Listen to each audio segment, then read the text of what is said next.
Hi everyone, it's Lindsay. I am back today with another Joy Claire Stamps video. This is another re-upload, but today I'm going to show you two Christmas card designs with just one pass through your die cutting machine. So I'm starting off with two A2 sized white cardstock panels.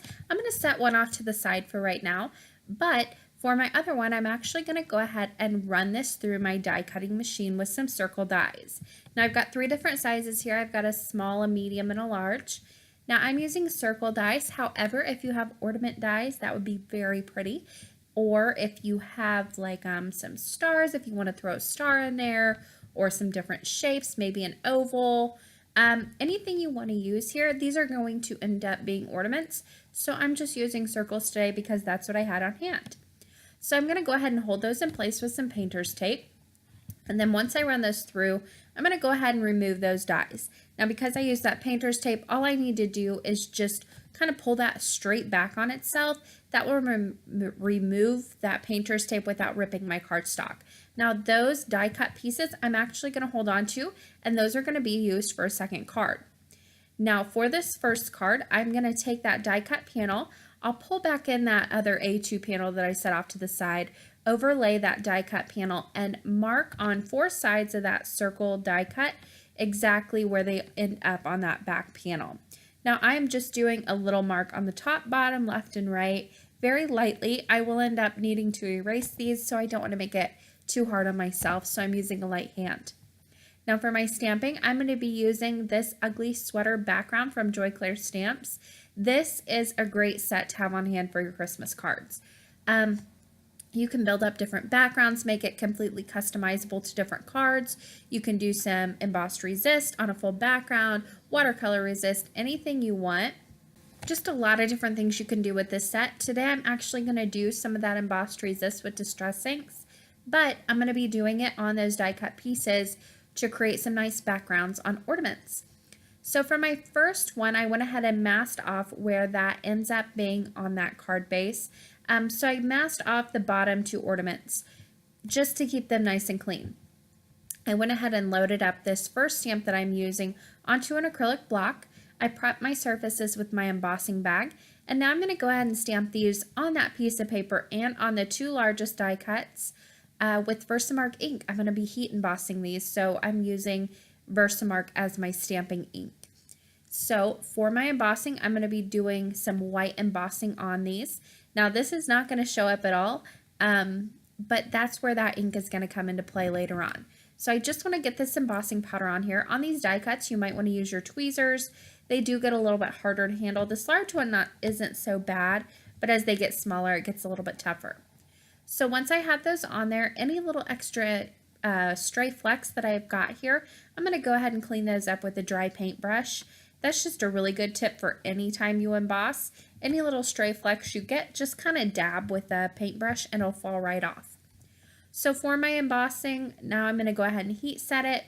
Now anytime I heat set, I like to let my heat gun warm up for a good 30-45 seconds before I bring it to my paper. Heat embossing warps your paper a little bit, so I want to let that heat up, make it nice and hot, just so I have as little warping as possible. Now I did pull out my tweezers to go ahead and heat set those two die cuts just because I didn't feel like burning my fingers today. So for my second little die cuts here, I'm going onto the smallest one. Again, I've masked off that panel where that smallest one falls, and I'm going to go ahead and stamp that with that Versamark ink, and I have prepped all of my surfaces. Now for this one, I built up a background with three of the smallest little stamps in that set, or the thinnest, I guess I should say, and I'm going to stamp those on that panel and also on the two die cuts. Now this is one of the great things about that set. You can really build up any kind of background you want and make them as far apart as you want, closer together. So each time you use this, you can get a different look, which is really nice. Now I'm going to go ahead and sprinkle on that white embossing powder. Now here's where it gets a little bit tricky. I did cover this whole die cut with Versamark ink, so I kind of need to pay attention to where I hold so I don't knock off any embossing powder where I want it to stick. but you can use your tweezers for that if you wanted to. Once I had that done, I went ahead and heat set those as well. Again, I used my tweezers to hold on to those die cuts so I didn't burn my finger. Now on my final one, I'm going to go ahead and pull out this snowflake background strip. This is one of my favorites. I love the look of that. You can see right here, I dropped my Versamark ink pad. I do that a lot with all of my ink pads, let's be honest. But I dropped that on my die cut. So if I were to leave that just like it was, it would pick up that embossing powder where I dropped it. To avoid that and to kind of fix that error, I just take my embossing bag and really kind of douse that area with that powder. That's going to take away any of that stick, so I don't have to worry about where I dropped it. So once I had that done, I went ahead and started stamping that. Now on these two, this is such a large stamp, I could just kind of place it right over them and stamp both of these die cuts at the same time. That'll just save you a little bit of time.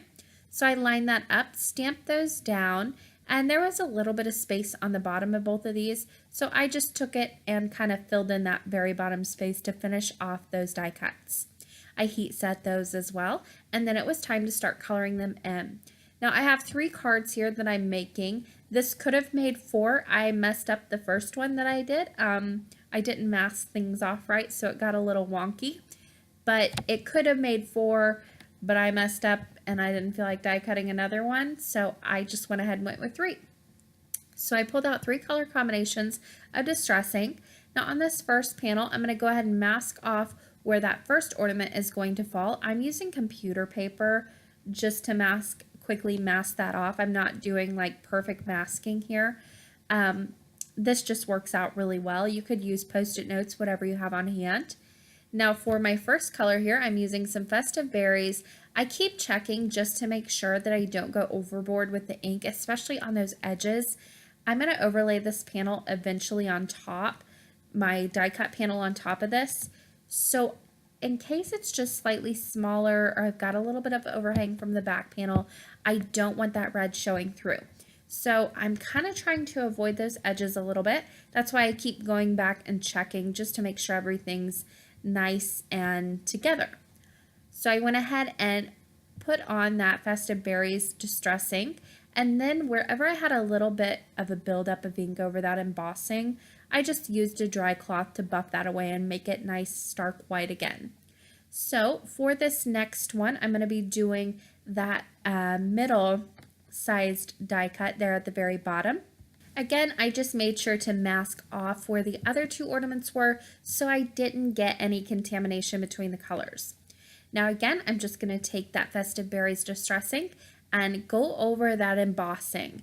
Now again, that embossing is a nice slick surface. It's going to resist where I put the ink down, and that will stay nice stark white. So it looks a little funny when you put white on white embossing powder. It's a gorgeous effect for like a very elegant card, but to add color over that, it really lets that pop. It's a very neat effect.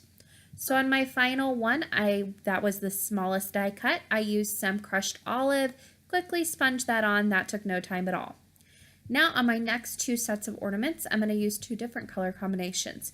This first one, I'm using some cracked pistachio, which is a light greenish blue, and then I'll be using some worn lipstick. This is more of fun colors, I guess you could say, for Christmas, but I like the look of these. You could keep it more traditional if you wanted to. I just wanted to show you a few different combinations you could use. So here is that cracked pistachio, and I just put that on the medium-sized ornament. Now I'm going to come in with that worn lipstick, put it on the largest ornament, and also the smallest one as well. Now whenever you're distressing blending ornaments like this, or die cuts like this, excuse me, you might want to grab a piece of cardstock out, just a scrap piece. Sometimes the oils, or if you have lotion on, especially on your fingers, it can move around the distressing, leave fingerprints like that. So if that happens to you, just grab a piece of cardstock and use that to hold on to your little die cuts. Now for my next combination, I'm using some very bright and vibrant colors for a different look. I went ahead and used some Twisted Citron on that medium-sized ornament, and then I'll go ahead and bring in my second color on the last 2 ornaments, and that will be Abandoned Coral. Now you can see I just did this on the green ornament. If you find that your edges stay a little bit white, just take your ink blending tool or whatever you're using and go over the edges with the ink. That will brighten them up and make it look a little bit more finished off. So I finished up this last ornament, just again sponging on that abandoned coral ink. Then I will take my dry cloth once again over all of these ornaments and just kind of buff away that extra ink that's maybe built up. So to finish this card off was very, very simple. On the back of that die cut panel, I put a bunch of fun foam and double-sided adhesive in the open spaces around those die cuts, just so when I send this through the mail, it's not going to slouch down or be pushed down. That's going to allow that to stay raised and have that dimension even through the mail. But I have stamped a Joy sentiment from the Christmas coffee stamp set from Joy Claire Stamps down in the bottom right hand corner. I just did that with some black dye ink. And then I just simply put some more double-sided adhesive on the back of that panel. And I'm going to pop that onto an A2 top folding white card base. This is going to completely cover that card base, but I did it this way because if I would have embossed straight on the card panel, it would have gotten warped and it would have looked a little funky. Having that extra panel and that extra support behind it from the card base is going to make everything laid nice and flat. So to make these ornaments look even more realistic, I added little toppers on them. I just cut a quarter piece of gray cardstock and then just snipped off little pieces at angles on both ends, and that just allowed me to create these little hand cut toppers. I glued those on with some glossy accents, and now I just added some strings coming down from the top of the card to those toppers. I use my micron pen for that, any black pen will do, and I used my ruler to make sure they were nice and straight. So on my second card design, I'm going to do it a little bit differently. The first thing I'm going to do is go ahead and stamp this happy sentiment in the bottom right hand corner on an A2 top folding card base. This is from the Hello Sentiment Stamp Set. I'm going to do a double stamping to make sure it's nice and dark. I'm stamping in black dye ink, and I'll go ahead and do 2 of these. Now this would be super easy to do in bulk because all you need to do is grab your stamp positioner, position that where you want it on all the cards, and then just keep switching out the cards and stamping down the sentiment. It would be very easy to get these done in no time. And I'll show you how I finished this sentiment in just a minute. But first I want to show you how I made those toppers. So there you can see that quarter strip of gray cardstock, and I just cut little pieces with angles at both sides. Then I used a little bit of glossy accents on the ends of those, and I'll just attach it to the top of the ornament. I did put an acrylic block on top of those and let them dry so it'd be nice and secure. Now for these ornaments, I am going to pop them up and give them a little dimension, and I'll do that with some fun foam and double-sided adhesive on the back of them. Now you can get a little fun with placing your ornaments. I'm going to place them each in different ways. This first one, I'm going to cluster all 3 of them together. So I started with that largest one in the top left-hand corner. Then I'll come in with my medium-sized one, and you can layer these up a little bit like I'm doing here. I just squeezed that one right in behind there, and then my final one right on the very bottom. Now with that done, I moved on to my next one. This one I'm going to put together a little bit differently. This first ornament I'm going to go ahead and place down, and I'll put it right in the top, or kind of in the center, I guess, on the right hand side. Then I'll come in with my second one, put that next to that biggest one on the top left hand corner. Now you can play around with the placement of these, and that's going to allow you to make each one of these a little bit different so they won't all look exactly the same. If you want to keep them the same, by all means do so, but if you want a little bit of a difference between each one, you can place these in different areas. And again, just to finish these off very quickly, I'm going to go ahead and come in with my micron pen and draw a line from the very top of that card to each one of the ornaments toppers right in the center. Now on this one, I have to kind of come in, and that string would be behind the ornament. So I'll go ahead and just make sure that I kind of cut it off, leave my ruler in place, and then come from the top of the ornament all the way to the top of the card. Did the same thing on that other card, and now to finish off the sentiments on these, I added the word holidays. I stamped that in Versamark ink, heat embossed it in white on some black cardstock. This is included in the Hello Sentiment stamp set. And I just cut that out in little rectangles, added some fun foam and double-sided adhesive on the back of it, and I will pop that up right over that word happy, and that finishes off all the cards for today. Here's the final close-up of both of these card designs and just the different looks you can get just by switching up the placement of the ornaments. You could also switch up the design on the right hand side just by placing your die cuts in different places, even overlapping some of them if you wanted to. That'd be really neat as well. I'm going to leave you with these final pictures of all the finished cards. Thanks for watching, guys.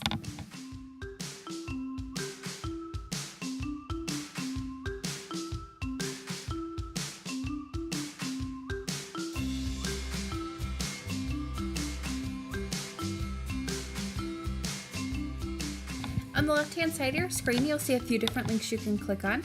The top will take you to a video of mine you might enjoy watching next. The bottom left will take you to the blog post, which is a few days old, but all the information is still there. And the bottom right will subscribe you to my channel if you haven't already. Thanks for watching and happy crafting!